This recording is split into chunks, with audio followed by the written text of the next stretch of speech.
Assalamualaikum warahmatullahi wabarakatuh.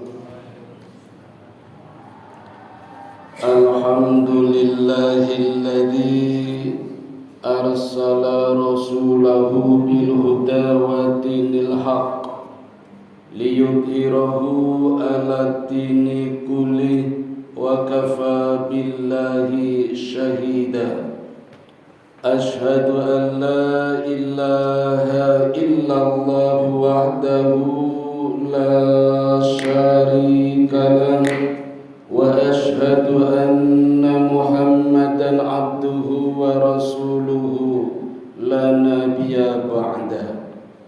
Jamaah Masjid Ar-Rahman yang dirahmati Allah, kuliah tarawih malam ini masih melanjutkan materi buka bersama kemarin tentang turunnya ayat perintah berperang yang justru turunnya di bulan Ramadan, hari yang ke-15 atau 15 Ramadan tahun 2 Hijriah atau tanggal 13 Maret tahun 624 Masehi. Allah turunkan ayat yang kelima dari surat yang ke-8, yaitu surat Al-Anfal. Saya bacakan dulu. A'udzu billahi minasyaitonir rajim. Kama akhrajaka rabbuka min baitika bil haqq wa inna fariqam minal mu'minina lakarihun.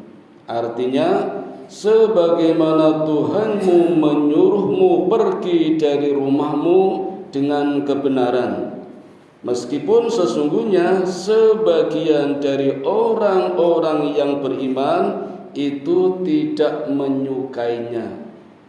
Yang dimaksud orang-orang yang beriman di sini adalah pasukan Muslim yang dipimpin oleh Nabi Muhammad. Sebagian tidak menyukainya karena memang niatnya dari rumah tidak berperang, hanya akan mengambil haknya kembali, harta kekayaannya yang dulu ketika di Mekah dirampas, kemudian hijrah, kemudian mendengar berita Abu Sofyan kembali berdagang dari Syam membawa 3.000 onta milik 3 orang terkaya di Mekah, termasuk Abu Lahab yang membawa harta milik kekayaan para sahabat yang dijual ke negeri Syam. Abu Sofyan memimpin sendiri kabilahnya dengan hanya membawa 40 orang, tapi ontanya 3.000. Ini yang membuat pasukan Muslim tertarik, karena ini rombongan besar-besaran, tidak seperti biasanya. Terus berangkat. Sampailah pasukan Muslim di satu tempat yang namanya Gunung Udwatud Dunya, di sebelah utaranya. Sebelah selatannya ada gunung lagi tapi lebih rendah, namanya Gunung Udwatul Quswa. 2 gunung ini disebut Allah di dalam surat Al-Anfal ayat 42. Ayatnya panjang. Nah, ketika Rasul sudah berangkat sampai di Gunung Udwatud Dunya, baru Allah turunkan ayat ini. Mungkin kalau ayat ini turunnya ketika masih di Madinah, bisa jadi enggak berangkat. Ini memang benar-benar skenario dari Allah. Pasukan Muslim sudah berangkat sampai di Gunung Udwatud Dunya, Allah turunkan ayat ini. Bahkan Allah memberikan rincian, Nabi memberikan penjelasan secara detail. Orang-orang kafir yang berangkat jumlahnya 1.000 orang, lengkap dengan pakaian besi, 300 pasukan kuda, 700 pasukan onta, membawa panah, tombak, tameng lengkap, masih ditambah 300 wanita penari penyanyi cantik-cantik. Tujuannya memotivasi pasukan kafir agar semangat berperang. Ontanya juga ditambah 250 yang kanan kirinya membawa logistik persiapan perang. Jadi orang-orang kafir benar-benar siap berperang.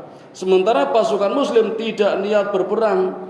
Maka dari 313 pasukan muslim plus 1 Nabi Muhammad, itu yang membawa kuda cuma 2. Yang satu dinaiki Zubair bin Awam, yang satu dinaiki Al-Miqdad.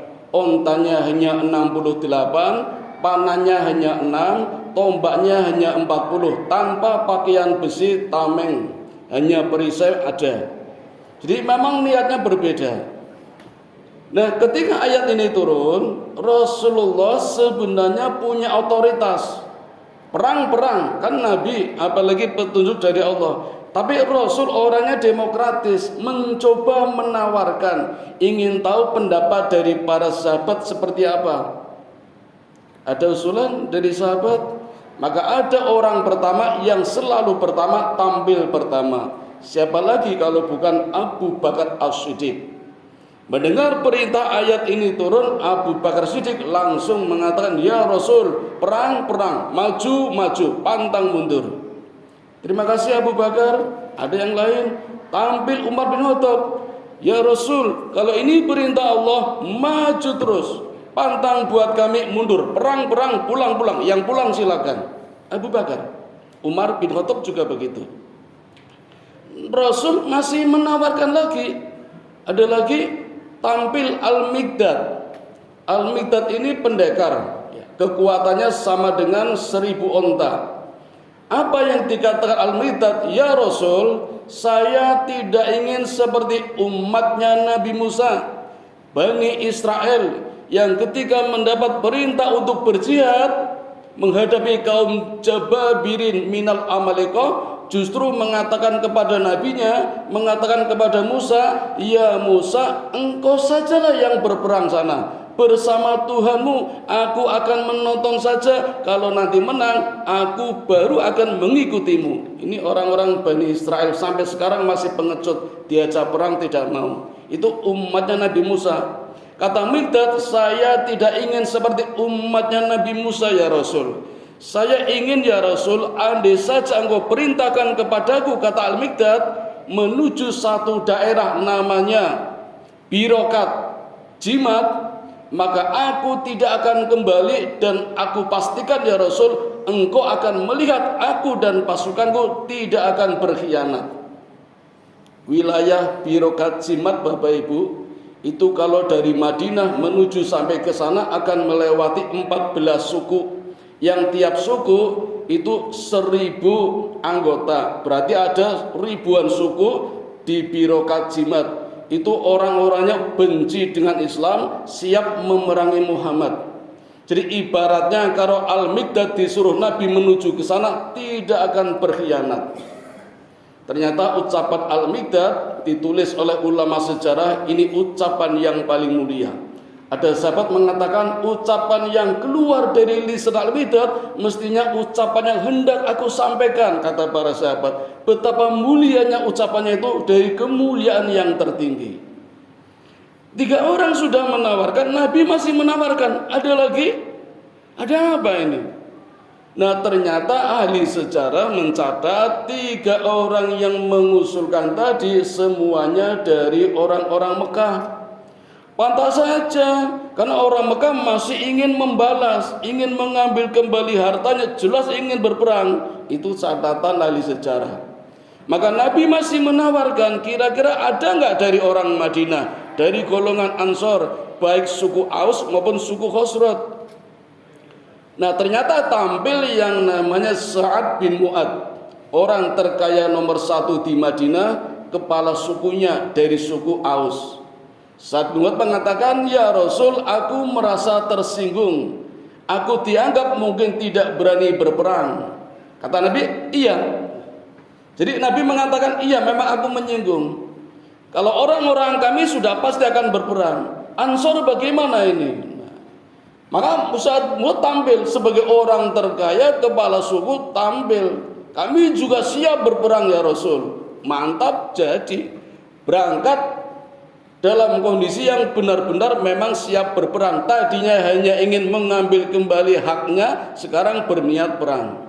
Tapi ahli sejarah pula mencatat sebagian pasukan muslim, apalagi ada ayat ini turun, memang ada sebagian yang ingin berharap, condong menghadapi satu pasukan. Kan ini menghadapi dua pasukan Bapak Ibu. Pasukan yang pertama dipimpin Abu Sofyan hanya 40 orang, bawa onta 3000. Dan kalau perang melawan ini hampir dipastikan Muslim menang, karena pasukan Muslim 314. Ini yang diharapkan sahabat ketemu kabilahnya Sofyan. Tidak berharap berhadapan dengan pasukan kafir yang jumlahnya 1000 yang dipimpin oleh Abu Jahal lengkap dengan militernya. Tidak ya. Jadi menghadapi dua pasukan. Ini benar-benar perang yang diskenario oleh Allah. Ternyata hadirin, pasukannya Abu Sofyan lolos dari kejaran pasukan Muslim. Ini kecerdasan Abu Sofyan, walaupun orang kafir, ini bukan memuji beliau, tapi memang cerdas Abu Sofyan. Nanti juga masuk Islam nanti. Ya, sementara ini masih kafir, tapi cerdas, lolos dari sergapan pasukan Muslim. Tidak seperti biasanya lewat perbukitan, naik turun gunung, menyusur Lautan Merah sampai ke Mekah. Sampai di Mekah, Abu Sofyan memberi kabar kepada pasukan bala bantuannya yang dikirim ke medan perang, tetapi sudah berangkat. Tetapi pesannya juga diterima. Pesannya diterima. Nah, setelah pesan diterima, di pasukan kafir mulai goyah, terpecah menjadi 3. 2 ingin pulang, tidak jadi berperang, yang 1 tetap ingin berperang.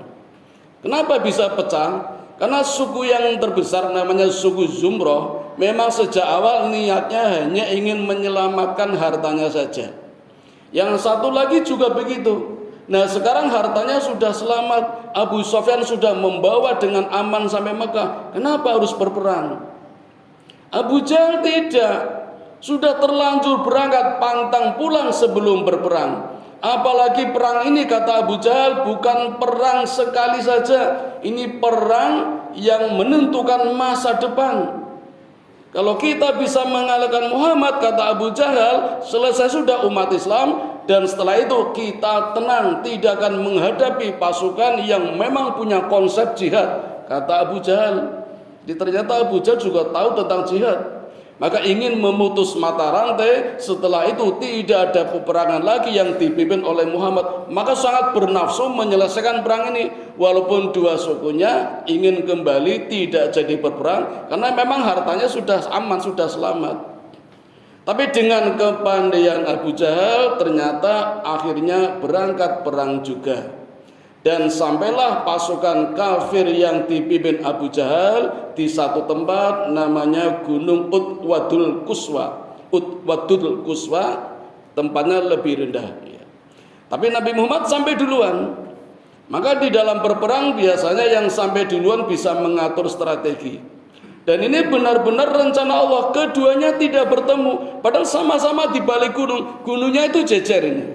Gunung Utwadudunya Nabi Muhammad di sini, Gunung Utwadul Quswa Abu Jahal di sini. Mereka tidak saling komunikasi. Mestinya berisik loh, berisik rame. Karena ini 1000 orang, 1200, 1300 sama wanita-wanitanya. Ini 314, mestinya berisik, tapi tidak saling mendengar. Itulah skenario Allah luar biasa. Dan di tengah-tengahnya itu lembah Badar yang rencananya untuk perang, tapi juga tidak tahu. Karena memang Allah menyembunyikannya. Nah, sampai di sana Nabi mengirimkan 2 mata-mata untuk menyelidiki sejauh mana persiapan orang kafir yang dikabarkan oleh Allah sudah berangkat. Maka ketika sampai di satu tempat ditemuinya 2 wanita tua, Nabi bertanya, Nabi bersama Abu Bakar, adakah informasi yang bisa aku peroleh dari engkau ya 2 wanita? 2 wanita ini mengatakan, andai saja informasi ini benar, maka harusnya Abu Jahal, pasukan kafir, sudah sampai di tempatnya. Dan satu lagi informasi berikutnya, pasukan Abu Sofyan sudah sampai di Mekah. Jadi lolos ya. Nah, tidak lama kemudian pasukan kafir datang, jumlahnya sangat banyak. Ada 2 mata-matanya yang menggunakan pakaian besi juga mencari informasi ke tempat yang sama ya. Dilihatnya oleh Nabi Muhammad dan pasukannya, maka ditangkap kedua orang ini oleh para sahabat, langsung dipukuli. Ditanya, kamu kabilah ya? Kamu kabilah ya? Bukan, bukan. Ya. Karena memang bukan kabilah, tapi prajurit perang, karena menggunakan pakaian besi. Sampai dipukuli, akhirnya mengaku, oke, kami kabilah. Akhirnya diselamatkan, dilepaskan. Kata Nabi, kamu ada orang jujur malah diantemi, setelah bohong malah dibebaskan.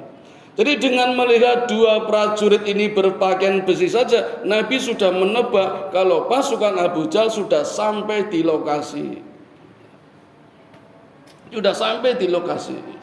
Tinggal perang saja, tapi nunggu perintah dari Allah. Nah, bagaimana prosesi terjadinya peperangan? Insya Allah Bapak Ibu, besok saja kita mulai. Karena tanggung kalau saya mulai sekarang ya, karena sebelum perang nanti ada tradisi yang namanya mubarosah ya. Perang tanding itu sudah menjadi tradisi orang-orang Arab. Ketika perang harus ada mubarosah, perang tanding. Jagoan dari musuh siapa, jagoan dari sini siapa, tanding dulu menunjukkan kekuatannya, namanya mubarosah. Bahkan ada berbagai peristiwa. Satu saja contohnya, misalnya ketika perintah ini sudah turun, Nabi sudah mengatur strategi, semuanya dipersiapkan, berdiri, bersof-sof. Ternyata sof terdepan ada satu orang yang menonjol barisannya karena perutnya besar. Sama Nabi diluruskan menggunakan tongkat, kena perutnya, bahkan kena wudilnya. Orang ini protes, ya Rasul, saya tersinggung, saya minta kisos. Sahabat melotot semua, ini orang aneh, mau perang masih minta kisos. Kata Nabi, enggak apa-apa, silakan minta kisos. Berikan tongkatnya, tongkat kasihkan. Oleh orang ini, tongkatnya juga ditusukkan ke perut Nabi. Tapi sebelumnya mengatakan, ya Nabi, tadi ketika engkau tusuk perutku, aku tidak pakai baju. Sekarang gantian, Rasul juga dilepas bajunya. Maka dibuka bajunya sama Rasul sedikit. Tapi begitu Rasul membuka baju, tongkatnya malah dibuang, kemudian memeluk Rasul dan perutnya diciumi. Sahabat heran, ada apa ini? Kata orang ini, ya Rasulullah, sebentar lagi kita berperang. Kita tidak tahu apakah berpisah apa tidak. Kalau berpisah masuk surga, mungkin surganya berbeda. Maka sebelum panah, sebelum tombak menempel ke perutku, izinkan perutku menempel dulu ke perut yang mulia. Ini ternyata akal-akalan. Maka semuanya takbir dengan senang hati. Ini persiapan sebelum perang. Ada satu peristiwa yang unik. Dan masih ada lagi, insya Allah di pertemuan berikutnya kami sampaikan. Mudah-mudahan ada hikmahnya. Mari kita tutup dengan doa kifaratul majlis. Subhanakallahumma wa bihamdika asyhadu an la ilaha illa anta astaghfiruka wa atubu ilaik. Assalamualaikum warahmatullahi wabarakatuh.